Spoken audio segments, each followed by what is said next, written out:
beaucoup d'être là. Merci à AXA de nous accueillir et à tous nos sponsors pour la conférence. Donc avant de passer à la table ronde à proprement parler et de discuter et de débattre avec Olivier Fortessa et Mathieu Goodman des propositions et des constats qui ont été établis par la mission parlementaire que Clément Royot vient de nous présenter, je voudrais prendre quelques instants pour vous donner une rapide mise en perspective de ce que la recherche académique sur l'activisme actionnarial a étudié et a établi principalement à base d'études sur les sociétés américaines. Alors j'ai commencé aussi par chercher une définition. Et alors j'ai pris la première qui sortait dans Google pour pas faire de jaloux. Et donc l'activisme, c'est toutes les manières que les actionnaires ont d'essayer d'influencer la conduite des affaires d'une entreprise. Au départ, ça intervient souvent parce qu'un minoritaire a une vision différente de l'actionnaire majoritaire et ou du dirigeant de l'entreprise. Donc ça vient d'un désaccord, un désaccord qui peut porter sur plein de choses, la gouvernance proprement parler de l'entreprise, donc la structure, la composition du conseil d'administration, la rémunération, mais aussi la politique de dividendes, la manière dont les affaires, donc la manière dont l'entreprise est gérée, les choix stratégiques qui sont opérés, les choix d'investissement, les choix de croissance externe ou interne. Donc un scope vraiment très large.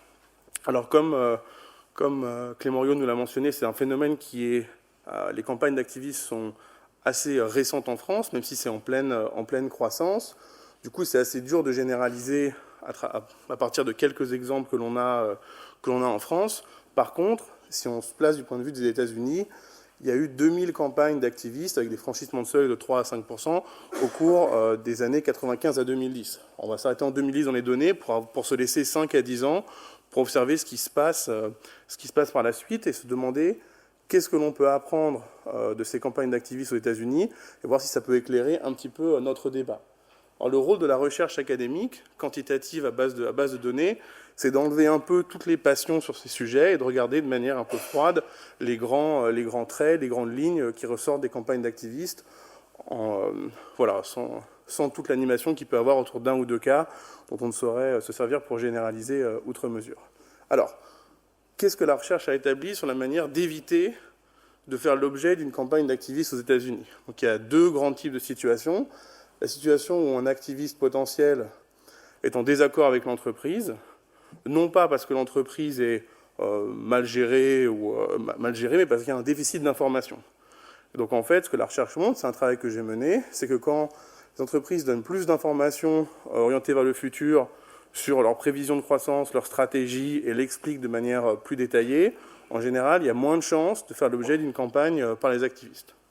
C'est la partie plus informationnelle. Et il y a une seconde partie.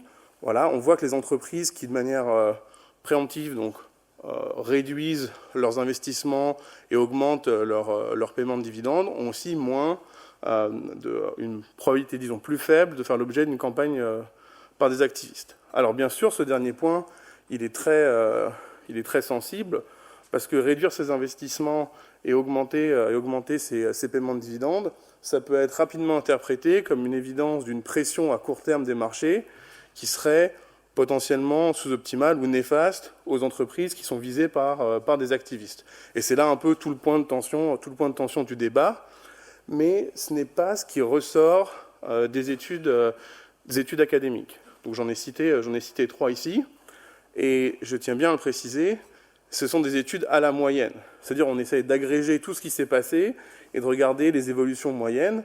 Bien sûr, on trouvera toujours des cas plus ou moins importants dans lesquels les conséquences vont dans le sens inverse. Mais à la moyenne, quand on se penche sur les 2000 entreprises qui ont fait l'objet d'attaques ou de campagnes d'activistes entre 1994 et 2010 aux États-Unis, ce qu'on voit, c'est qu'au niveau du cours de bourse, en moyenne, le cours de bourse augmente le jour où une campagne d'activistes est annoncée. Il n'y a pas de réversion à la moyenne, on ne voit pas une correction rapide, et surtout, on ne voit pas de pump and dump. Donc on ne voit pas que lorsque l'activiste liquide ses positions, le cours de bourse diminue. Donc c'est pas vraiment cohérent avec la perception que l'activiste va créer de la valeur à très court terme, augmenter le cours de bourse et détruire de la valeur au moment où il liquide sa position. D'accord ?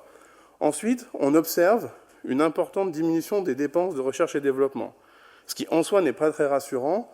Mais en fait, ce qu'on se rend compte, c'est que pour ces mêmes entreprises, la réalité de l'innovation, sur la mesure à travers les brevets qui sont déposés, augmente. Donc, en moyenne, les entreprises dépensent moins, mais elles dépensent mieux dans leurs activités de recherche. Et enfin, un dernier résultat très important, on voit que la productivité, donc des facteurs de production, augmente quand une entreprise fait l'objet d'une campagne d'activistes qui a des requêtes opérationnelles, qui est en désaccord avec la faction, avec les segments sur lesquels l'entreprise opère, par exemple. Et la productivité, elle augmente pour deux raisons. Un, parce que les segments les moins profitables sont vendus. Et deux, parce que l'efficience des segments restants augmente, à la fois pour le capital et pour le travail. D'accord ? Donc dans la fonction de production, le capital et le travail deviennent plus productifs, et c'est un résultat vraiment important, parce que ça va à l'encontre un peu des perceptions un peu rapides qu'on pourrait avoir, qui serait de dire l'activiste, il vient, il demande plus de valeur à court terme, il demande un paiement de dividendes, il prend du cash et il s'en va.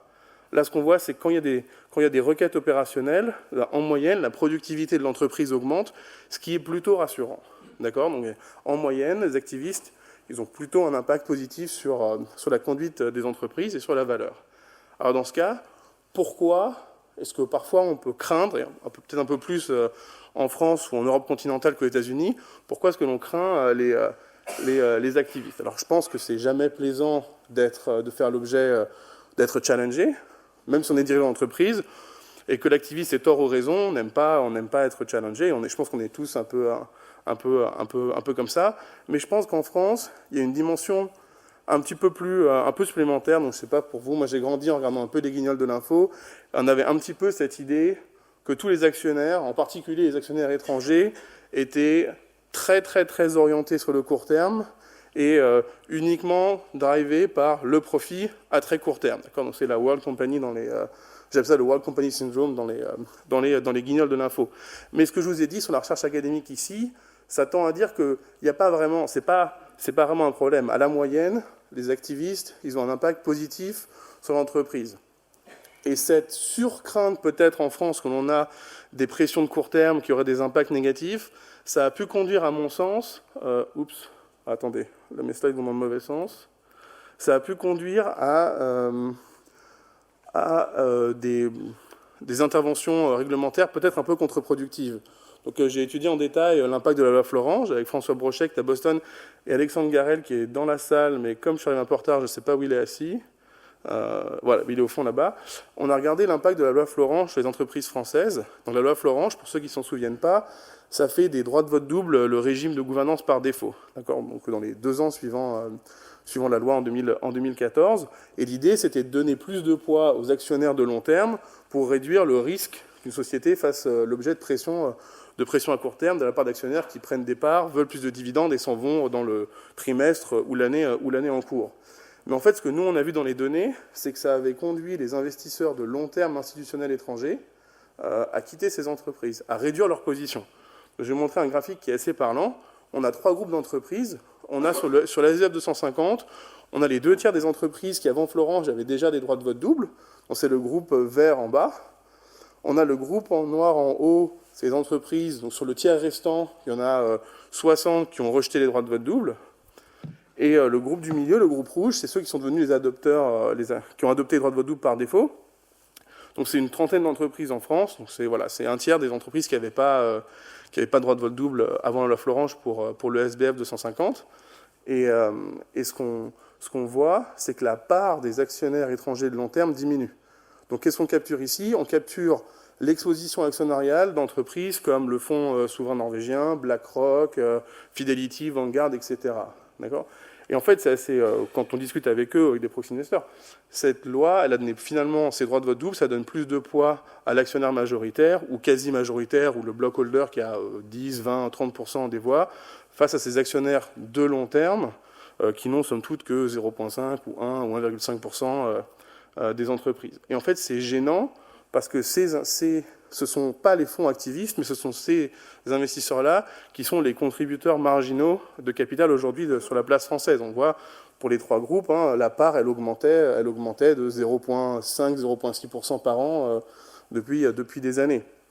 Et surtout, ce qu'on sait de la recherche académique, c'est que ces fonds d'investissement, ces fonds de pension de long terme, ils sont associés à des changements lents de gouvernance, mais aussi à des changements lents et positifs d'investissement dans les actifs tangibles et intangibles de long terme. Donc potentiellement, ce changement de régulation de réglementation sur le système de vote, ça a un impact négatif sur l'attractivité de la place parisienne, ce qui est un peu dommage. Alors qu'est-ce qui va se passer dans le futur ?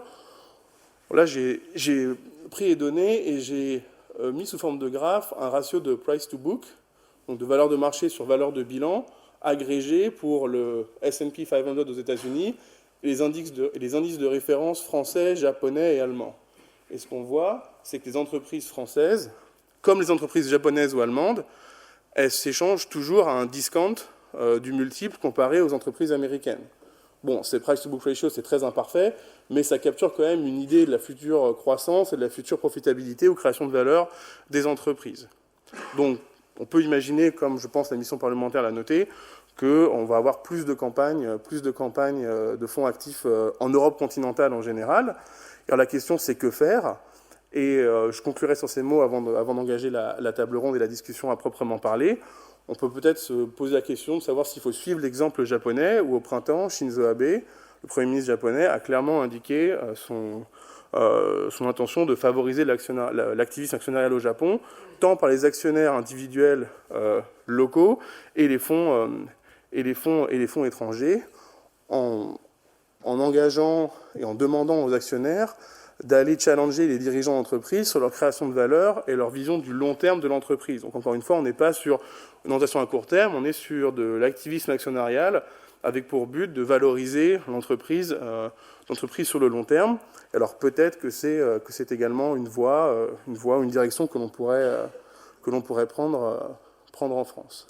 D'accord, donc suite à ce petit résumé, on va passer à la table ronde à proprement parler. Merci beaucoup.